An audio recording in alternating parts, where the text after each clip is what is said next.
Ladies and gentlemen, welcome to this today's usual form of conference. My name is Stephan Kamphues. I'm the president of ENTSOG, the European TSO network, producing in particular the 10-year plan for the development of the networks, but also network codes for the technology and the rules in the networks. I would like to talk to you today about the upcoming European Green Deal, in particular, and the role of the TSOs. First, perhaps a short introduction about ENTSOG. ENTSOG has delivered the network codes up to date. We have ensured the gas market integration. That means that you today nearly have the same gas prices all over Europe, and we have worked a lot on the security of supply, the stability of the networks, so uninterrupted supply at all times. And now we want to contribute to the European Green Deal objective, net zero decarbonization until 2050. And in this line, ENTSOG, together with its members across Europe, published the ENTSOG 2050 Roadmap for Gas Grids in 2019 and the subsequent Roadmap 2050 Action Plan in 2020, focusing on three key areas. First, on the infrastructure side itself, delivering EU future gas networks, and not limited to, but very much including hydrogen. The gas markets, here we believe that the same principles at the end should be applicable as we have it today in the natural gas markets. And then what shall we do? What is our role in this? And that is in particular that we shall act, in addition to transmission functions, as integrator of the future energy systems, because the molecule will then be the connecting part of these parts. Well, we have the markets first. And as I said, same rules should apply. That means everybody has access to the market, but that needs also, as a first step, that the renewable gases and the low carbon hydrogen production and consumption should be incentivized. At this point in time, in the beginning, it will be very, very difficult to get it started without some outside help. The EU has prepared money here. The national governments have also allocated funds to that, but we need to get this now started. The future network for hydrogen, we expect to be at the end and in the final stage to be very much like the hydrogen network, like the natural gas network that we have today. You have multi-types of production and consumption. This is all connected to the markets. And we follow basically the same principles here as we did with the gas directive. That means we have an unbundled world, third-party access. Everybody can make use of the infrastructure so that the markets are very open and broad. But what would be required for that is, in any case, that we have a clear regulatory framework that enables the financing. Financing is not the only thing, but it is, for the starting period, I believe, the most crucial element of the new networks. The Commission is planning to revise the third energy package for natural gas in order to address hydrogen. That is to be welcomed. And hydrogen and gas regulation should then be closely linked, because we can make use of their existing networks already. And we are working on answers to the question on how to regulate hydrogen, and we had to provide flexibility to address the developing stage of hydrogen market developments. So the rules that we have today for natural gas would then be also the rule on the hydrogen side. But in the beginning, I believe a dynamic approach is sensible. So starting maybe with a block, but not with all the rules that are today applicable to natural gas, but then the more that becomes the public supply of energy, the more we should then work over to the system that we have developed for natural gas. This would be beneficial for hydrogen consumption and production, in particular as the regulation was there to open networks. Then the cost question is the most decisive one. So it is always called kind of cross-subsidization. But if in the beginning funds that are in the gas system would be used also for hydrogen, then later on it would be the other way around. Today it would be very difficult to finance by market rules the first transports, because this system would be then very expensive for the single user. But later on, when we more and more walk over from natural gas to hydrogen, it will be the other way around, and then hydrogen would support the natural gas consumer. So I don't see a cross-subsidization. I think this the roles would change over time. Lastly, we also need to incentivize the increase in the demand for clean hydrogen.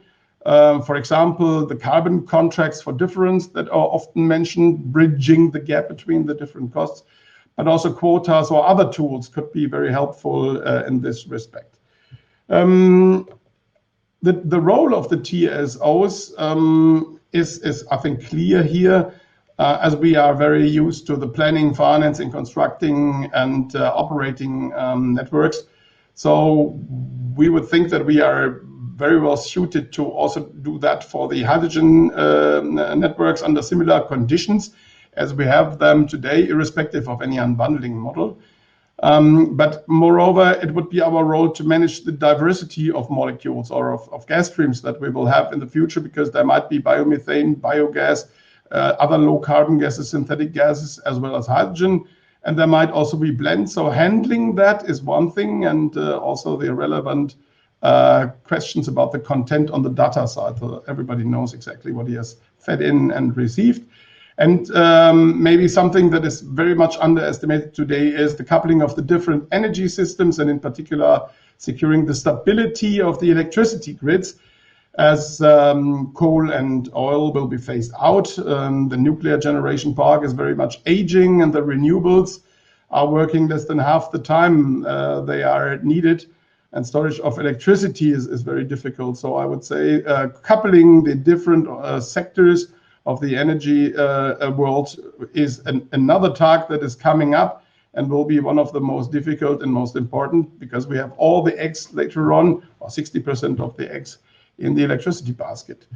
The role, therefore, needs to be described and developed over time, but we are getting used already to handle different gases, different qualities, and we do that today on that side. But on that side, that is a very narrow margin that will expand. So what we expect then is over the coming decades, the development of a European hydrogen backbone. Hydrogen backbone means that you are relying mostly on existing pipelines that would be repurposed and retrofitted for their new job, but the pipeline as such would be the same. You would have to apply different technologies here and further develop that, but basically you can make use of that and unlock the full potential of the hydrogen markets this way. Hydrogen Backbone is the name of an initiative of a lot of TSOs and other groupings that have a joint vision for the backbone system as it should look like in 2040, and is primarily based on the existing ones. And that would be some 27 to 64 billion euro investment cost needed for this purpose, and would enable then the transport costs at 0.09 to 0.17 euro per kilogram per 1,000 kilometers. So that is comparable to today's natural gas transportation costs. So that is the vision of this group, and we hope to integrate that into our coming 10-year network development plan. So we have already foreseen to introduce the hydrogen part to the network code, and also in the scenarios that show the different necessities for the future network. The European Union is currently working on the 10E, that is Trans-European Networks for Energy. A lot of good approaches to be seen there, although we are of the opinion that some things need to be done. In particular, this repurposing and retrofitting should be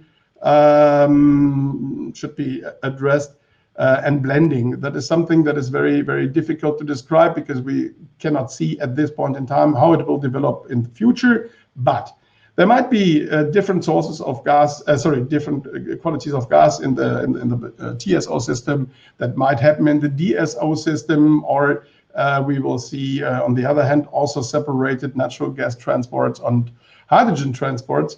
So that remains to be seen, but should be addressed, as well as these hydrogen projects should be included in the so-called PCI list. That means the projects of common interest. Whilst on the other hand, we are not of the opinion that you should abandon the support for natural gas projects, because that would be very much counterproductive, as those will be needed, these natural gas projects will be very much needed for the coal to gas switch. And without the coal to gas switch, in particular in Eastern Europe, we will not achieve much.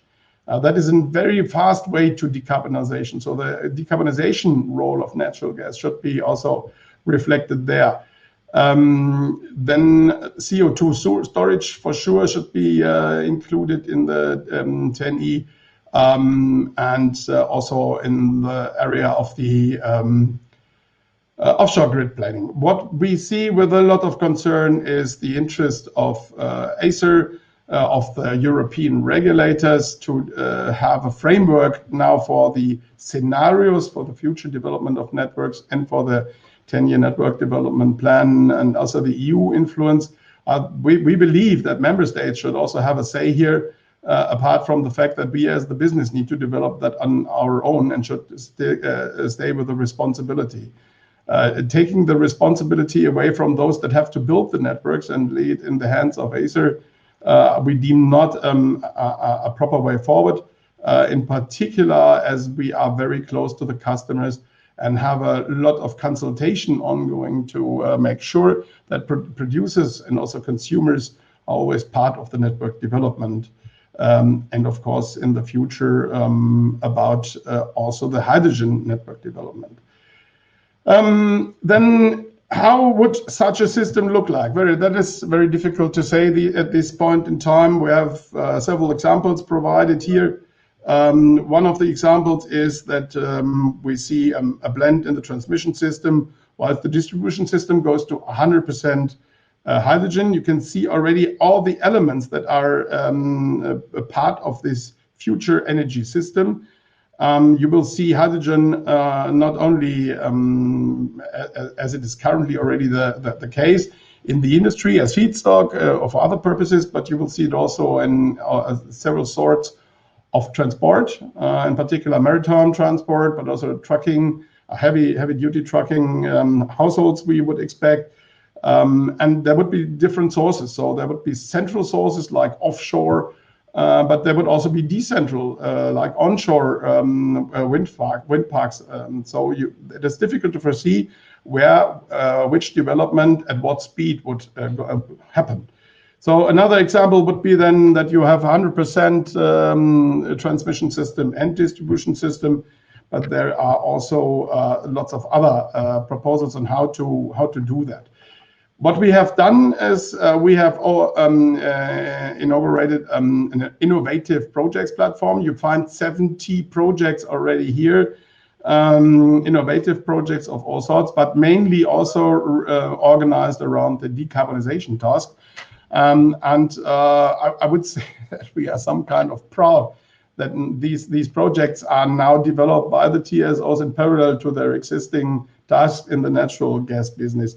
So you will see a lot around hydrogen, biogas, but also power to gas, a topic that is very interesting between the networks, electricity and natural gas.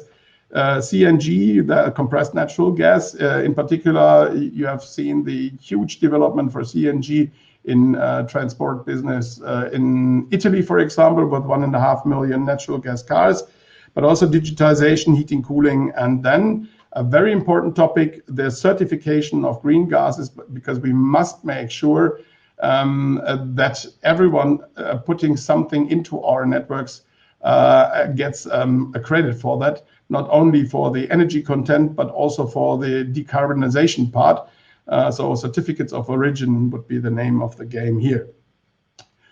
These you can visit on our website, on the ENTSOG website, very interesting parts, and also I think food for thought for cooperation.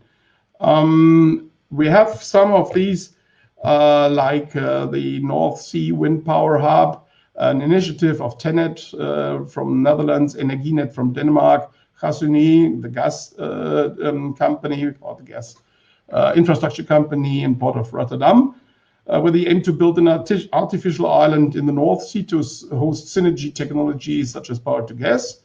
Then a German proposal, energy park at Laufstedt, H2 produced by 35 megawatt electrolyzer and pure hydrogen, then stored in a nearby salt cavern, and then converted pipelines to be used for that, or repurposed pipelines.